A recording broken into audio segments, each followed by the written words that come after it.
يعلمن الله الذين صدقوا وليعلمن الكاذبين. Surah Al-Ankabut, Allah says, does man think, do you think that it's sufficient for you to say we believe and you will not be tested? In fact, we have tested those before you as well in order to determine and distinguish who from amongst you are truthful and who are false in their claim.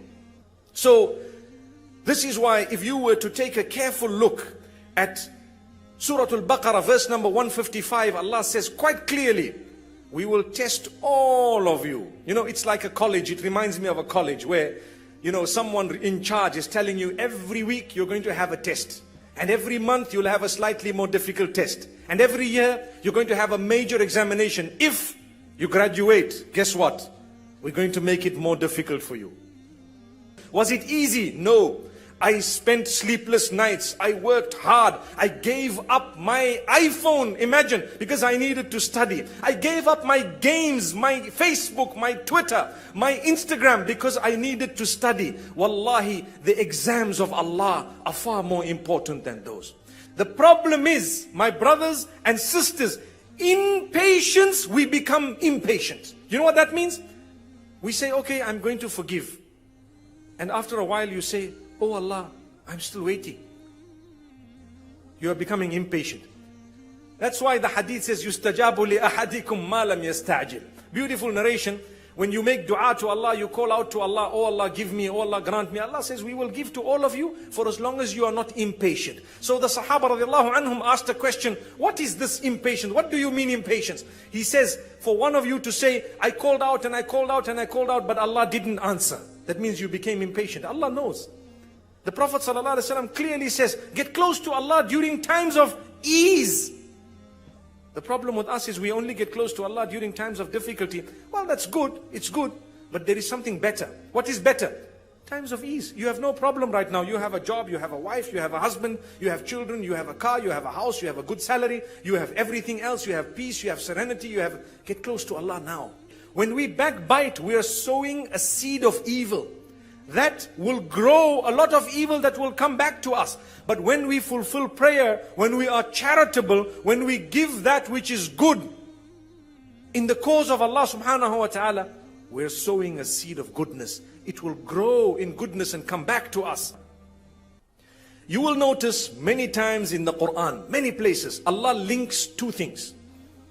He links what is called sabr with salah. So He says, bear patience and establish your prayer. You have not been praying. Now you expect 3 days dedication, every problem will be resolved. That's not it.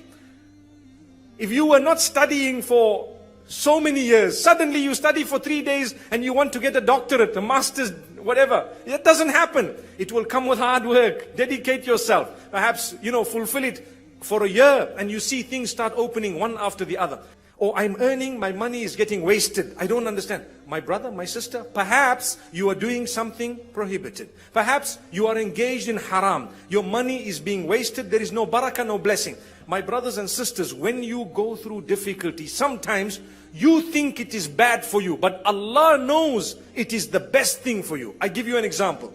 People who have health problems, financial problems, family problems, any other issues that you have an issue, you're trying to get married. You don't know if that marriage is actually going to work. I know of people who have fought to marry someone. They marry them, they have a child or two and there is a divorce. And then they say, I should never have fought for this. But you didn't know. Perhaps Allah created an obstacle in order to keep you away from it. Nuh alayhi salam told his people, I told them to seek the forgiveness of Allah, for indeed He is most forgiving.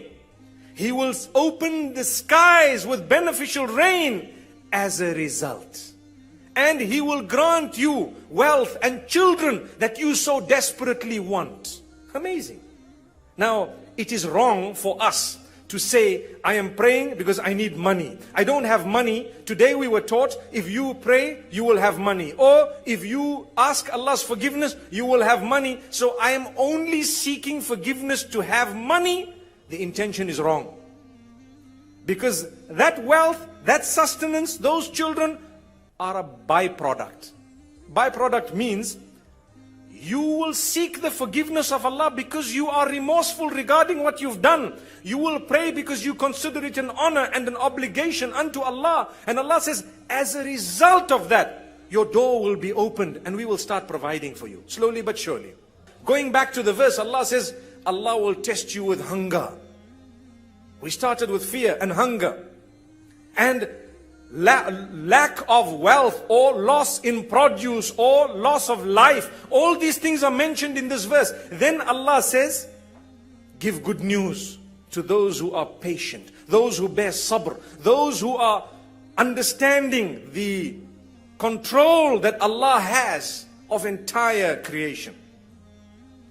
I was asked once, if Allah is so merciful, why do people die? The child asking me the question had a beautiful question. If Allah is so merciful, why do people die? Because to Him, death is the end. So I said, my son, if you believe, you will realize that it's the mercy of Allah that actually makes us die. Allah does not allow you to taste pain beyond a certain point. And this is why if you are inflicted with some harm or you are hurt or injured, beyond the point it becomes numb. Beyond the point you become unconscious. And beyond the point you lose your life. Because Allah does not want you to feel pain beyond a certain point. And on top of that, my son, and I was talking to this young boy, I told him, I said, do you know what? When you have worked so hard throughout the year, what happens at the end of the year at your school? You have a prize giving. Would you love it if you were called up on the stage and you were given your prize? He said, obviously I would love it. Is that not a big gift? Yes, it's a very big gift. I said, so Allah tells you that while you're on earth, we will test you again and again. Whoever passed those tests, we will call them up for the prize. I'm sure you've heard of a narration where the Prophet Muhammad, peace be upon him, says, there are 7 categories of people who will be granted a special shade. The day that there will be no shade besides that shade of Allah subhanahu wa ta'ala. سَبْعَةٌ يُظِلُّهُمُ اللَّهُ تَحْتَ ظِلِّ عَرْشِهِ يَوْمَ لَا ظِلَّ إِلَّا ظِلُّهُ. And there are 7 categories. What is that? Those are all prizes of those who endured. They were patient, they were forbearant, they practiced restraint, they tried their best, they constantly sought the forgiveness of Allah. Allah will call them out on the day of judgment and Allah will say, you know what? You tried hard. We tested you. We tested you with the toughest of tests. But that's because we love you. The hadith says, Inna Allah idha ahabba abdan ibtalah. When Allah loves a slave, He tests him, He tests her. If you have problems, my brothers and sisters, remember, I do too. He does too. Everyone else does too. Of a different nature. We have issues. We all deal with it differently, depending on our closeness with our Maker. People say sometimes, why? I'm a believer. Why do I have so many tests? Why do I have so many difficulties? Why do I have so many hardship? I can tell you why. Because you are in the school. You are in the exam room. You have undertaken that Allah is one. You have believed that Allah is one, and you believe this is the messenger. Allah says, okay, come. You really believe? We're going to test you. So how will we test you? You believe Allah is the sustainer? You believe Allah is the curer? You believe Allah is the all-wise, the all-knowledgeable? You believe He is the Lord of the worlds? Okay. So when we make you sick or ill, may Allah grant us cure. Say Ameen. When we make you sick or ill, we want to see what you do.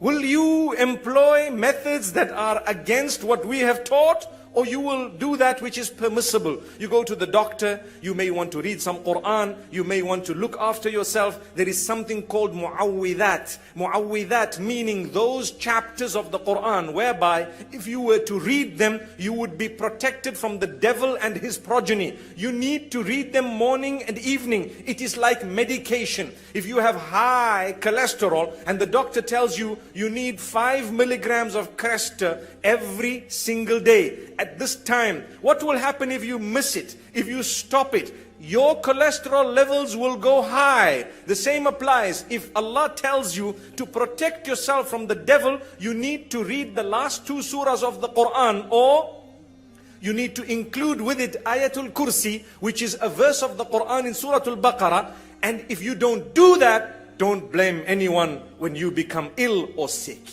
Remember this. It's a test from Allah. Allah swears an oath by time.